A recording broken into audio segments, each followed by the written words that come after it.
Everyone thought I was the boring stepdad who paid bills and kept quiet. At my birthday party, they proved it. Divorce papers, her father's grin, her trainer boyfriend's smirk, her phone recording my humiliation. They wanted me broken. I signed the papers and left. What they didn't know, I've been moving assets, restructuring accounts, building an escape for 18 months. By sunrise, they had nothing. By sunset, I had everything. My name is Daniel Foster. I'm 50 years old, and I spent the last decade building security frameworks for military installations while my wife built an empire of lies on Instagram. She called it being an influencer. I called it performing for applause from people who'd never actually help you move furniture. But I kept quiet, paid the bills, and figured marriage meant supporting your partner's dreams, even when those dreams looked ridiculous from the outside. The night of my 50th birthday, I walked into what I thought was a surprise party. Balloons everywhere, a catered spread that probably cost more than my first car, and about 30 people I barely recognized.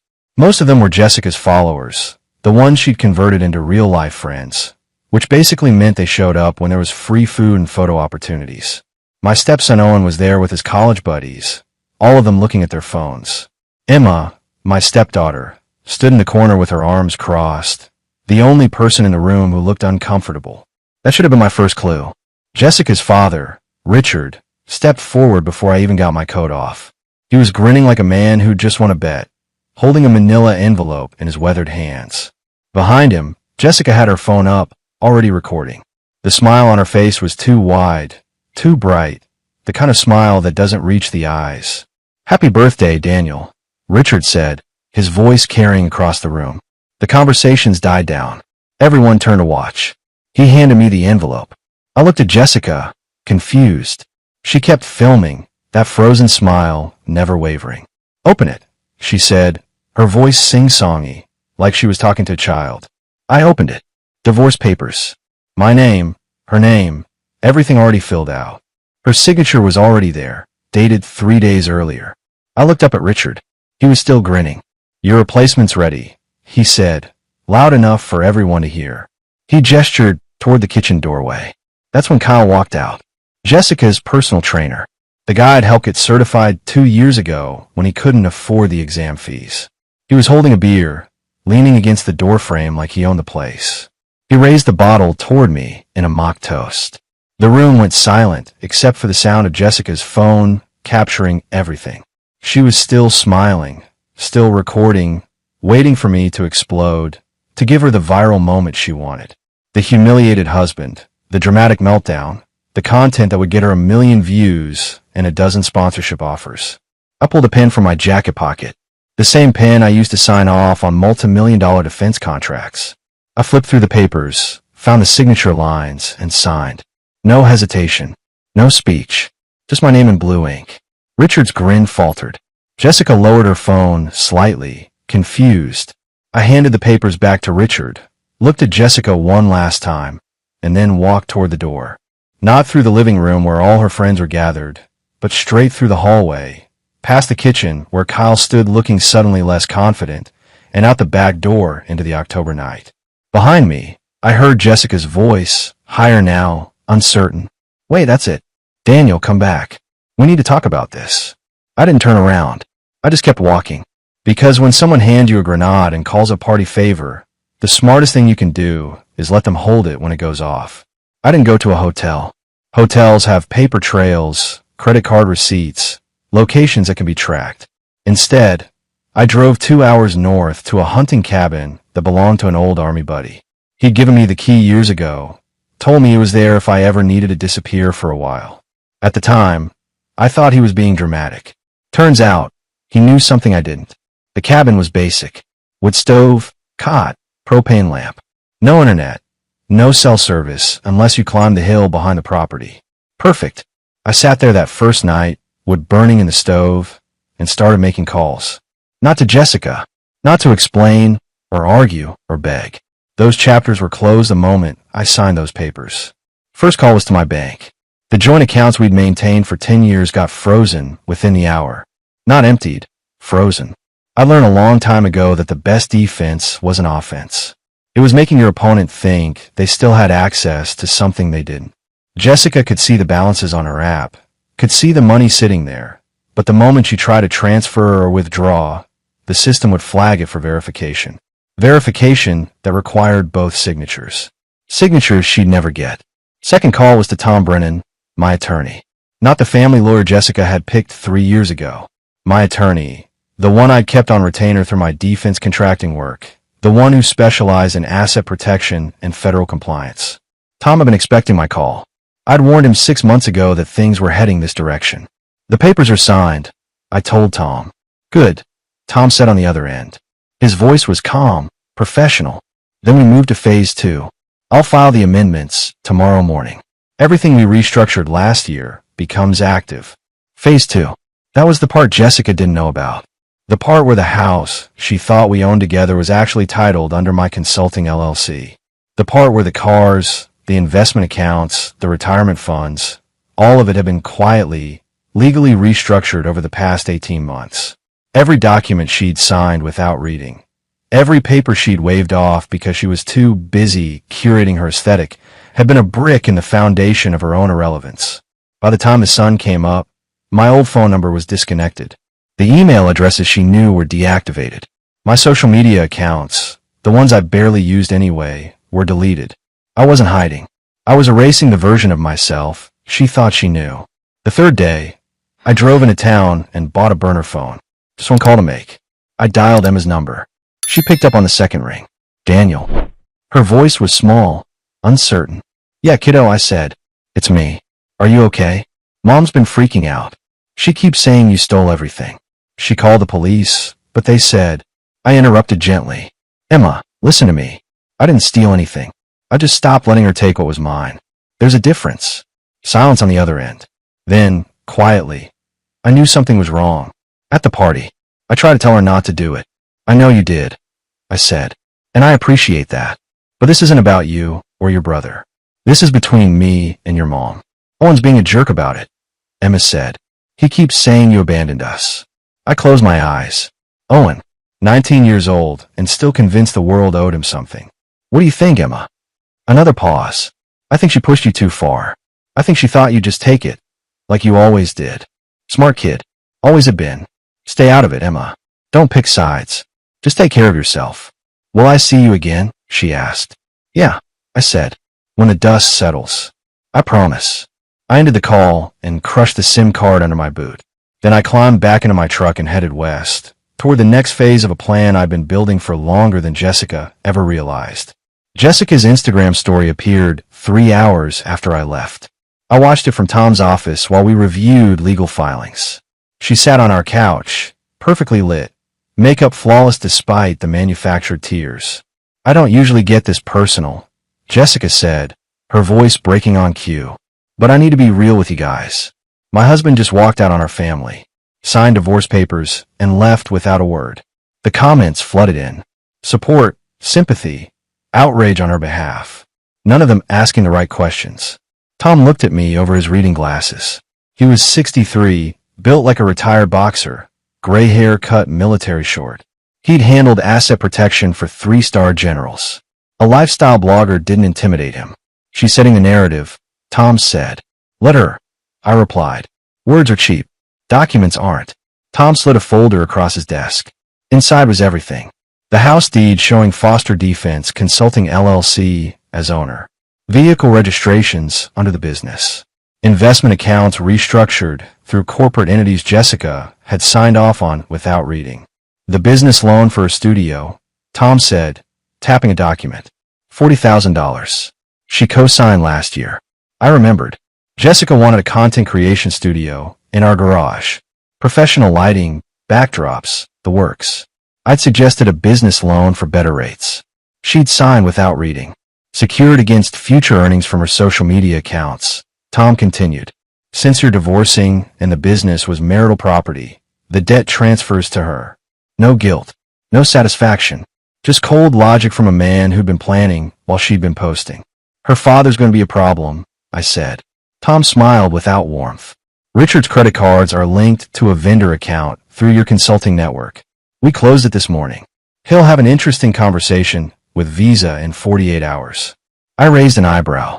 I don't remember that. You helped him consolidate debt 3 years ago, Tom said.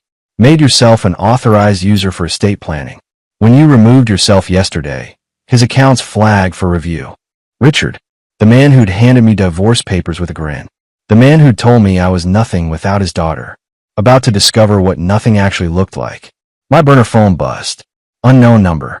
This is Owen. You need to come back and fix this. You're being selfish. I showed Tom. He shook his head. 19 years old, Tom said. Old enough to know better. I typed back. Your mother made her choice. I made mine. Owen's response. She said you're having a midlife crisis. That you can't handle her success. I deleted the thread. Owen had been 18 when I married Jessica.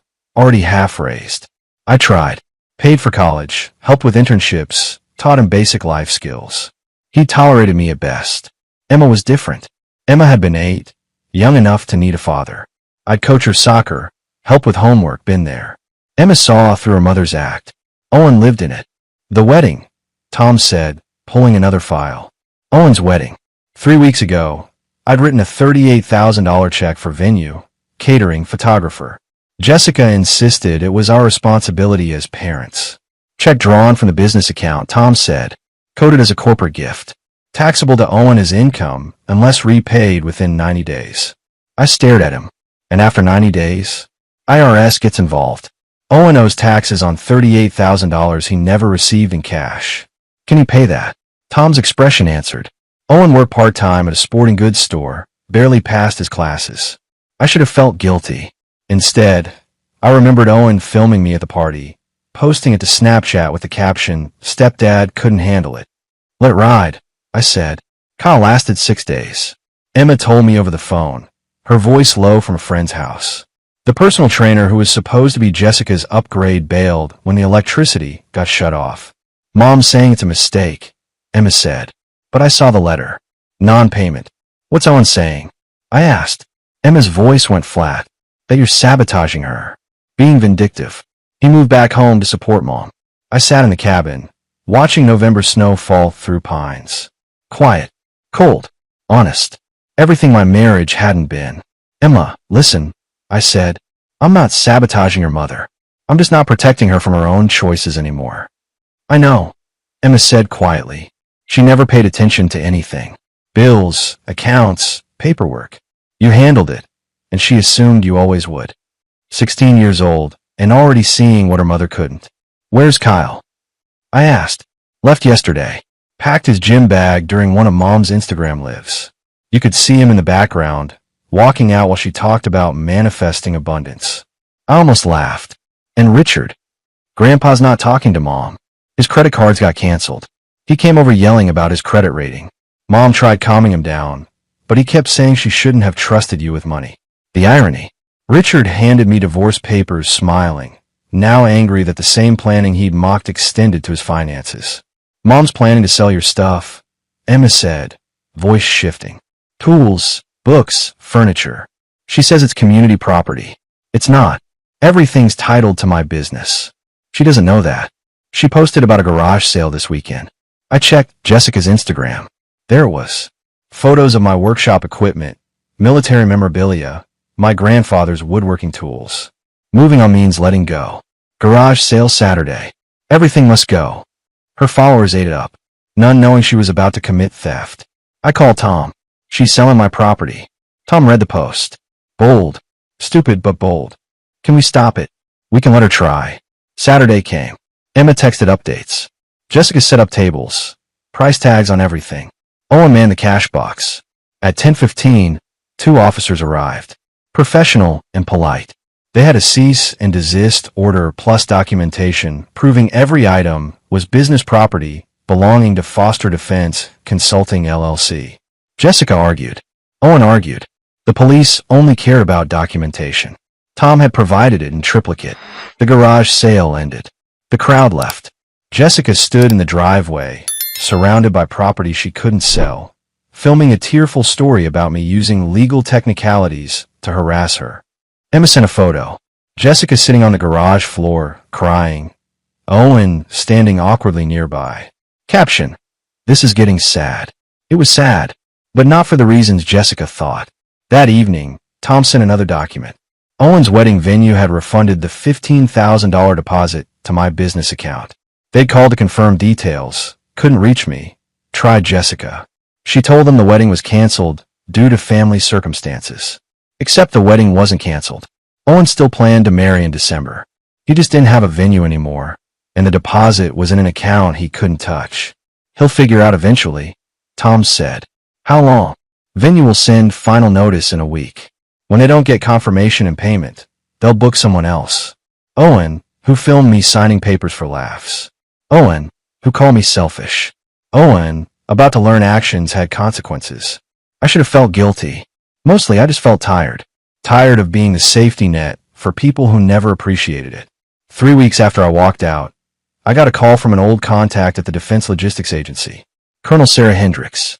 We'd worked together on a supply chain project 5 years back. Classified stuff I couldn't talk about even now. She was direct, no nonsense, the kind of officer who didn't waste words. Daniel, she said when I picked up, I heard you're available. Word travels fast. I replied. In our world, it does. Especially when someone with your clearance level suddenly goes private. You interested in contract work? I was sitting in a diner in Montana, halfway through a stack of pancakes that actually tasted like food. The cabin had been good for disappearing, but I needed to move forward, not just hide. What kind of contract? I asked. Meridian Strategic Solutions. They're building out a new division, Federal Logistics Coordination. Department of Defense, Homeland Security, some alphabet agencies I can't name over the phone. They need someone who understands both military procurement and private sector efficiency. Your name came up. I knew Meridian. Big player in the defense contractor space, billion-dollar contracts, serious people doing serious work. Not the kind of company that hired based on favors. If they wanted me, it was because I could deliver. What's the position? Director of Operations. You'll be overseeing logistics frameworks for critical infrastructure projects. It's a step up from consulting. Real authority, real budget, real impact. Interested. I thought about Jessica, probably still posting stories about her journey of self-discovery while the bills piled up. Thought about Owen, scrambling to find a new wedding venue. Thought about Richard, dealing with credit card companies and blaming everyone but himself. When do they want to meet? I asked. Yesterday, Sarah said. But I can arrange next Tuesday if you can get to DC. I'll be there. The interview was 4 hours long. 3 executives, 2 HR reps, 1 security clearance verification specialist. They asked about my military background, my consulting work, my approach to crisis management. They didn't ask about my personal life, and I didn't volunteer. The security clearance check would tell them everything anyway, including the divorce. If they had concerns, they'd raise them. They didn't. 2 days later, I got the offer. Director of Operations, Meridian Strategic Solutions.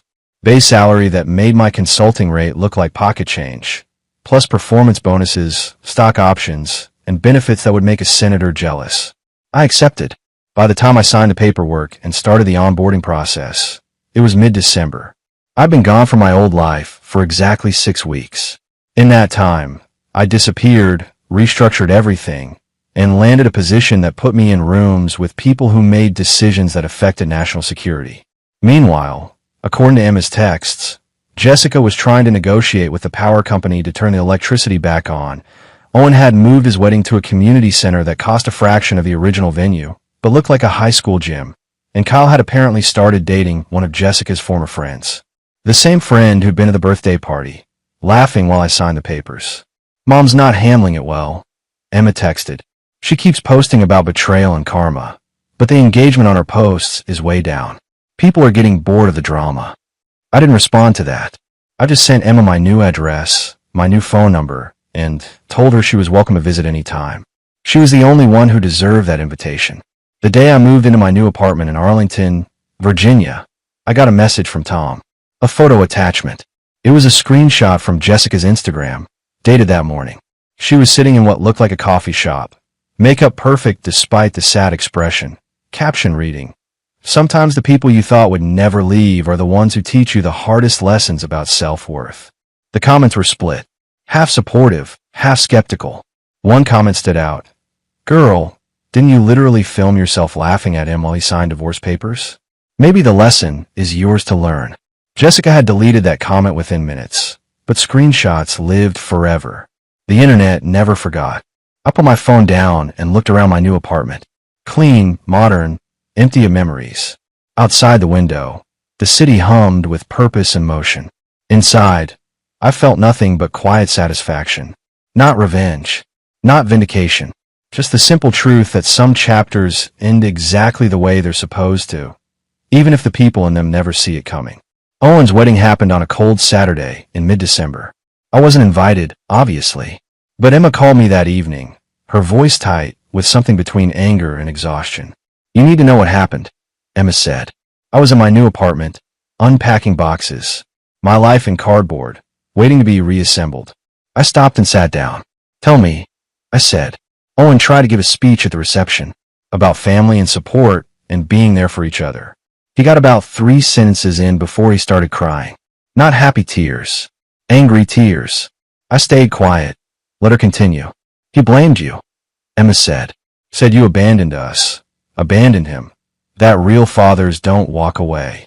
His bride looked mortified. Grandpa Richard tried to calm him down, but Owen just got louder.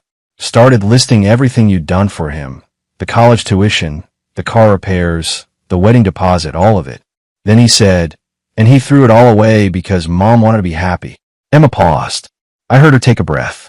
Then Aunt Linda, you remember her, Mom's sister, she stood up and said, "Owen, your mother handed Daniel divorce papers at his birthday party as a joke. She filmed it. You filmed it. You all laughed. What did you think was going to happen?" I closed my eyes. Linda, Jessica's older sister, the one who'd never bought into the Instagram lifestyle, the one who'd pulled me aside at Thanksgiving 2 years ago and told me I was too good for this family. I thought she was being dramatic.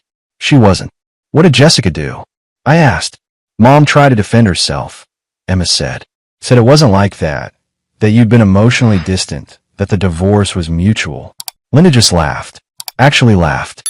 Said, "Jessica, I love you, but you're delusional. You spent 10 years treating that man like an ATM with a pulse, and now you're shocked he finally walked away." How'd that go over? Half the room agreed with Linda. The other half looked uncomfortable. Owen's bride started crying. The whole reception basically fell apart. People started leaving early. Mom left before the cake was even cut. Emma went quiet again. Then, softer, "Daniel." Owen called me after. He was drunk, rambling. He said he didn't realize how much you actually did. That he thought Mom handled everything. That you just wrote checks. He said he never understood that you were the only thing holding everything together. "Is he apologizing?" I asked. "I don't know," Emma admitted. "I think he's just realizing he burned a bridge he can't rebuild.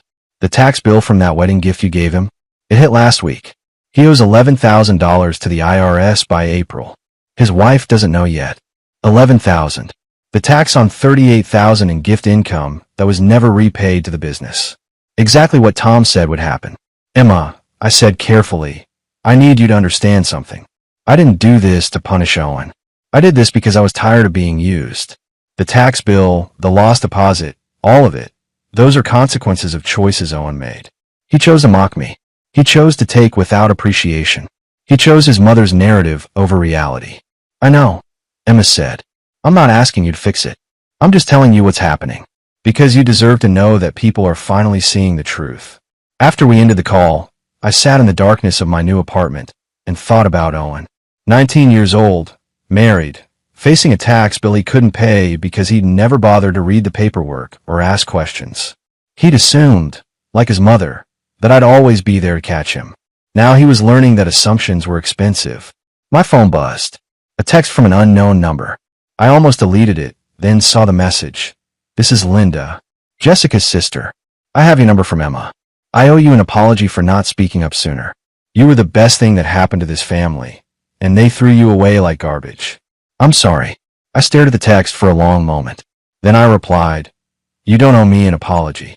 But thank you." Linda wrote back immediately. "Jessica's losing everything. The house, the car, her followers. People are starting to see through the act. She's talking about moving in with Richard, but he won't let her. Says she made her bed. Thought you should know karma's working overtime." I didn't respond to that. Karma wasn't the right word. Consequences was more accurate. Jessica had spent years building a life on a foundation of my work, my money, my tolerance. When I removed the foundation, the structure fell. That wasn't karma. That was architecture. But I didn't need to explain that to Linda. I just thanked her and turned my phone off. Tomorrow I started my first full week at Meridian. There were procurement frameworks to build, logistics chains to optimize, real work that mattered. The past could keep sorting itself out. I had a future to build. The letter arrived at Jessica's house in January. Emma sent me a photo of it. Her text message brief. You need to see this.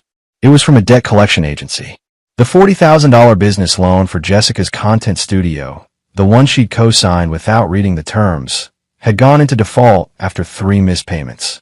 The agency was demanding full repayment within 30 days, or they'd begin legal proceedings. Mom's freaking out. Emma texted.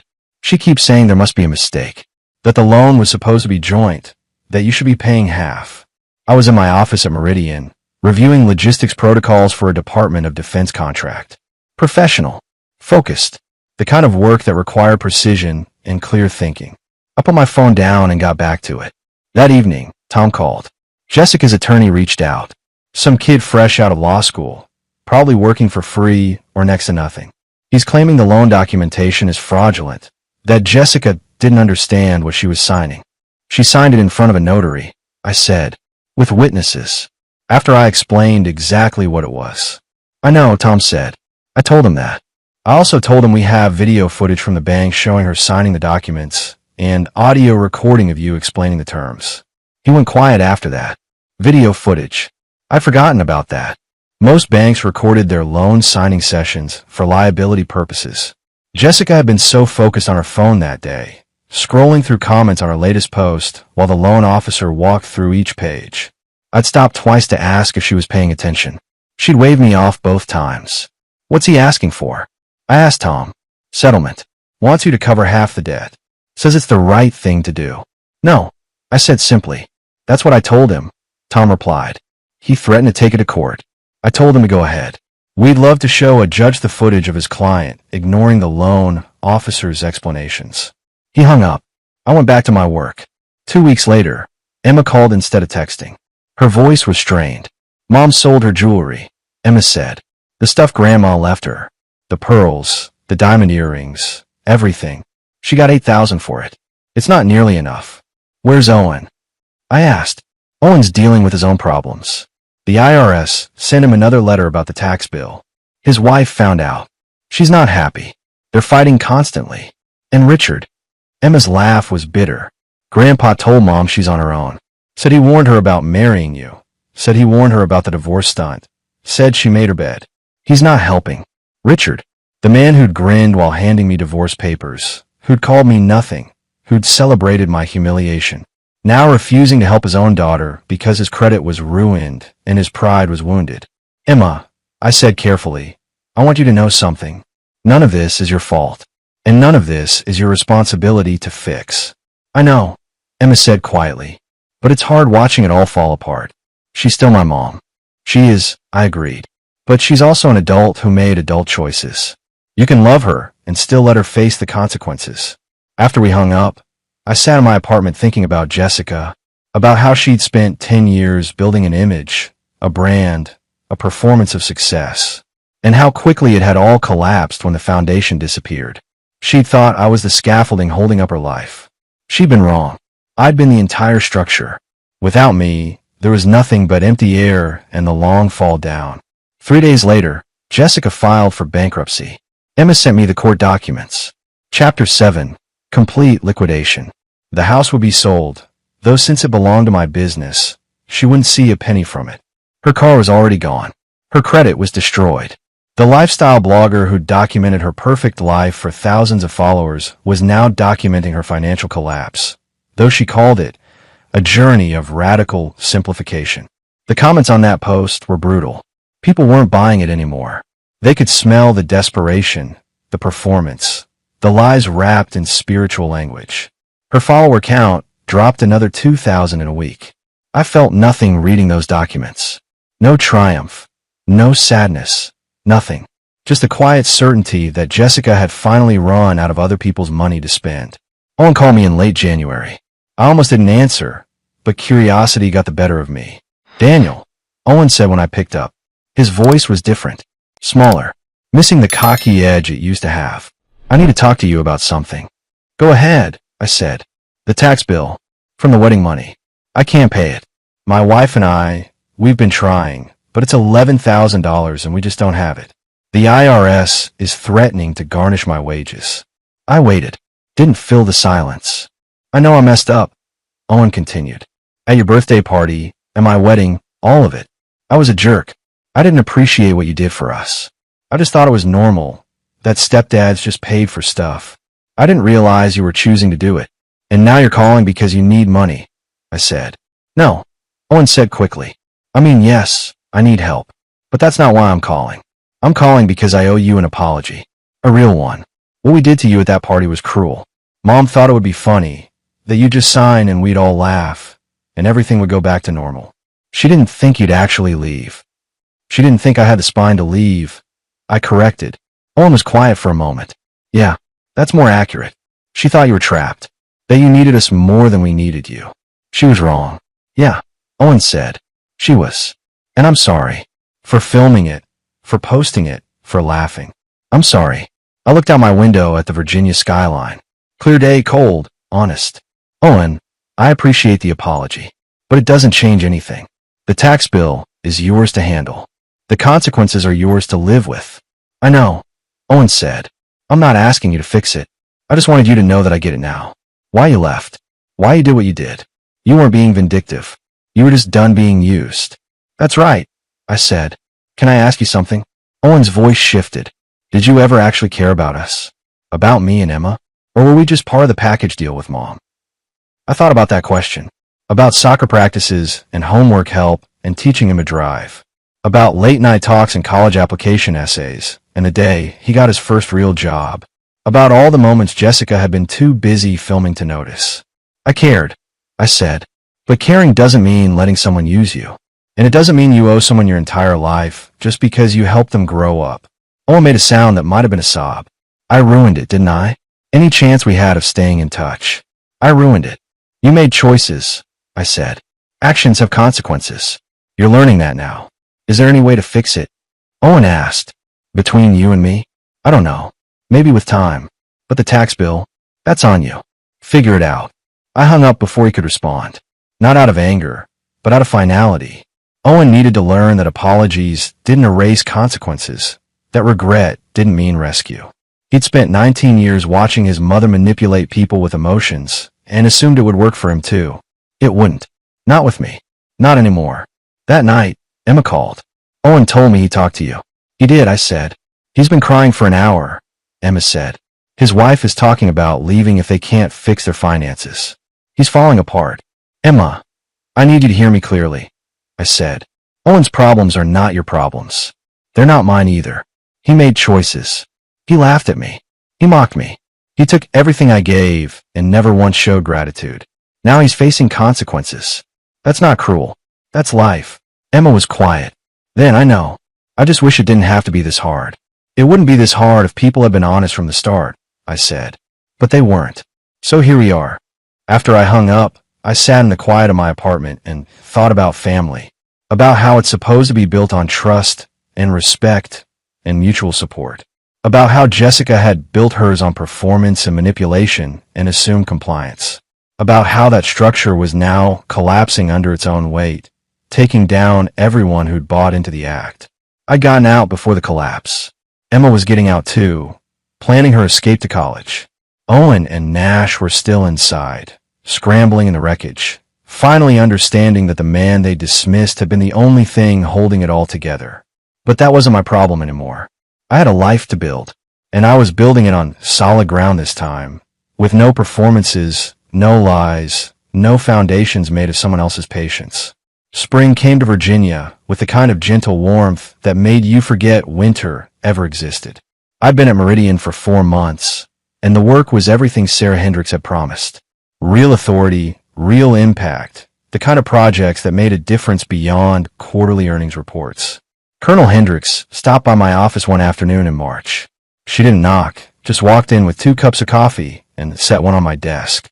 Good work on the infrastructure project, she said, settling into the chair across from me. DOD is impressed. They want you to lead the next phase. Appreciated, I said. Sarah studied me for a moment. You're different than you were when we worked together before. Sharper. More focused. What changed? I thought about how to answer that. I stopped carrying dead weight. She nodded slowly. The divorce. You knew. Background check flagged it. I looked into it. Your ex-wife was quite vocal on social media about her version of events. Sarah's expression didn't change. Then I read the actual legal documents. Very different story. Usually is, I said. For what it's worth, Sarah said. You made the right call. I've seen too many good people destroy their careers, trying to save relationships that were already dead. You cut it clean and moved on. That takes strength. After she left, I sat at my desk thinking about strength. About how people confuse it with loudness, with aggression, with making scenes. Real strength was quieter. It was signing papers without a word. Walking away without looking back. Building something new without needing validation from people who never valued you in the first place. That evening, Emma called. She was excited, voice bright in a way I hadn't heard in months. I got into Virginia Tech, she said. Early admission. Full academic scholarship. I'm leaving in August. That's incredible, Emma. I'm proud of you. Daniel, I was wondering. Emma's voice shifted, became tentative. Would you come to my high school graduation? I know it's a lot to ask with everything that happened, but you're the only father figure I've ever really had, and I'd like you to be there. Something tight in my chest loosened. Of course I'll be there. Just send me the details. Emma made a sound that might have been a sob. Thank you. Mom's going to hate it, but I don't care anymore. She made her choices. I'm making mine. That's exactly right, I said. After we hung up, I looked around my apartment. Clean, organized mine. No performances. No cameras. No one documenting every moment for strangers. Just a life being lived instead of performed. It wasn't perfect, but it was honest. And honest was something I hadn't had in a very long time. The divorce was behind me. The career was ahead of me. And somewhere in between, Emma was building her own future, learning from her mother's mistakes instead of repeating them. That was enough. More than enough. Emma's graduation was on a perfect May afternoon. Clear skies, light breeze, the kind of day that felt like a promise. I sat in the back row of the outdoor amphitheater, away from the crowd. I wasn't trying to hide, just giving Emma space to have her moment without the drama my presence would create. Jessica was in the third row, surrounded by people I didn't recognize. Her parents weren't there. Richard had suffered a mild heart attack in April, according to Emma. The stress of his financial situation, the doctors said. He was recovering, but wasn't up for events yet. Owen sat next to Jessica, his wife noticeably absent. The marriage hadn't survived the tax bill and the blame that came with it. I watched Emma cross the stage, accept her diploma, wave to the crowd. Valedictorian. Full scholarship. A future she'd earned through her own work, not through performance or manipulation or borrowed success. After the ceremony, Emma found me in the parking lot. She was still in her cap and gown, diploma in hand, smile genuine and unfiltered. You came, she said. I promised, I replied. She hugged me tight. Thank you. For everything. For being there when I needed someone real. You did the hard part yourself, I said. I just didn't get in your way. Emma pulled back, eyes bright. Mom saw you. She wanted to come over, but I told her not to. This is my day, not hers. Good for you, I said. Owen's a mess, Emma continued. His wife left him last month. Filed for divorce. The tax bill broke them. He's moving back in with Mom. Except Mom doesn't have a place anymore. She's staying with that friend Tanya, the one from the birthday party. The one who laughed. I felt nothing hearing that. Just noted it as information. Filed it away as someone else's problem. I need to get back, Emma said. There's a lunch thing. But I wanted to say thank you. And to tell you that I'm not making her mistakes. I'm going to build my own life, the right way. With honesty. You already are, I said.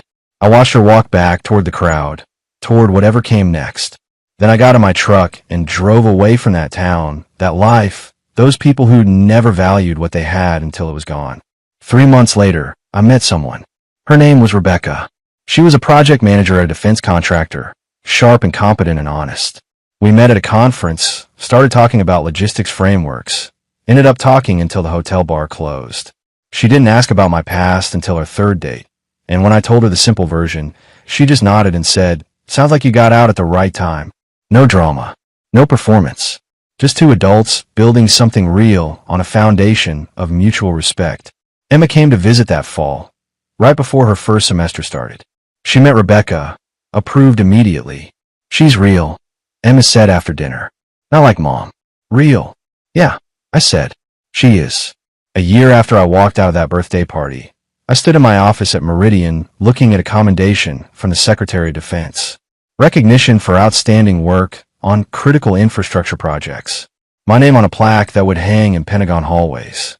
Jessica was somewhere posting about her journey of self-discovery, her audience down to a few hundred followers who still believe the performance. Owen was working retail, trying to rebuild his life from zero. Richard was recovering slowly, his credit destroyed, his arrogance finally humbled by reality. And I was here, free, successful, building a life worth living instead of performing one worth watching. Turns out, the best revenge isn't revenge at all. It's just living well while the people who counted you out realized they were the ones who couldn't count.